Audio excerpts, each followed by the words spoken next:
Snake wine यानी सांपों वाली शराब।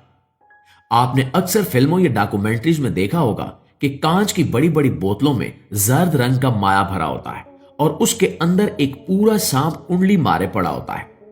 ये कोई सजावट की चीज नहीं है, बल्कि ये चीन की एक बहुत महंगी और मशहूर प्रोडक्ट है। चीनी कल्चर में यह माना जाता है कि सांप की ताकत इसके जहर और गोश्त में होती है।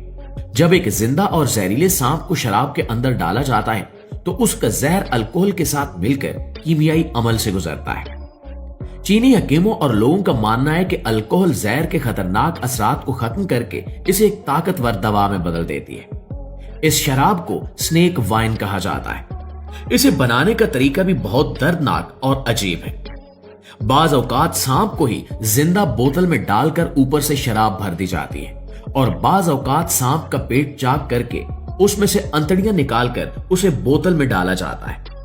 कुछ बोतलों में छोटे सांपों के साथ बिच्छू और जड़ी बूटियां भी डाली जाती हैं। इस शराब के बारे में दावा किया जाता है कि यह मर्दाना ताकत में इजाफा करती है, बालों का गिरना रोकती है, नजर तेज करती है और जिस्मानी थकावट को हमेशा के लिए खत्म कर देती है। हालांकि जदीद साइंस इन दावों की मुकम्मल तस्दीक नहीं करती, लेकिन चीन, वियतनाम और दीगर एशियाई ममालिक में इसकी मांग इतनी ज्यादा है कि ये मुंह मांगे दामों बिकती है।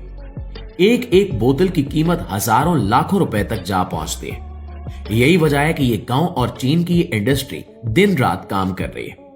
लेकिन दोस्तों, सांपों का इस्तेमाल सिर्फ शराब तक महदूद नहीं है। इस इंडस्ट्री का दूसरा बड़ा हिस्सा खाने पर भी मुश्तमिल है।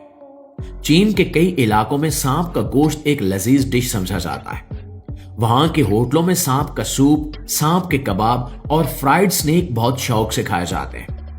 इन लोगों का मानना है कि गर्मियों में सांप का गोश्त खाने से जिस्म ठंडा रहता है। इसके अलावा सांप के जिस्म का हर हिस्सा कीमती है। सांप की खाल फैशन इंडस्ट्री में सोने के भाव बिकती है।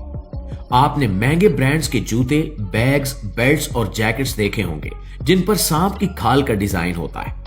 ये असली खाल इसी इंडस्ट्री से आती है। सांप के पित्ते को भी बहुत कीमती समझा जाता है और इसे खुश्क करके अदवियात में इस्तेमाल किया जाता है। यहां तक कि सांपों को खुश्क करके इनका पाउडर बनाया जाता है जो कैप्सूल की शक्ल में बेचा जाता है। यानी सांप का जहर हो, खाल हो, गोश्त हो या हड्डियां, चीन में इस जानवर का कोई हिस्सा भी जाया नहीं जाता और ये एक ऐसा कारोबार है जिसमें मुनाफे की शरह बहुत ज्यादा है। इसलिए खतरा होने के बावजूद लोग इसे छोड़ना नहीं चाहते। दोस्तों, खतरे की बात करें तो आप सोच रहे होंगे कि क्या इन लोगों को डर नहीं लगता या क्या इन्हें कभी सांप काटते नहीं हैं? हकीकत यह है कि यह काम बहुत जानलेवा है। इस गांव में शायद ही कोई ऐसा घर हो जहां किसी फर्द को सांप ने ना काटा हो।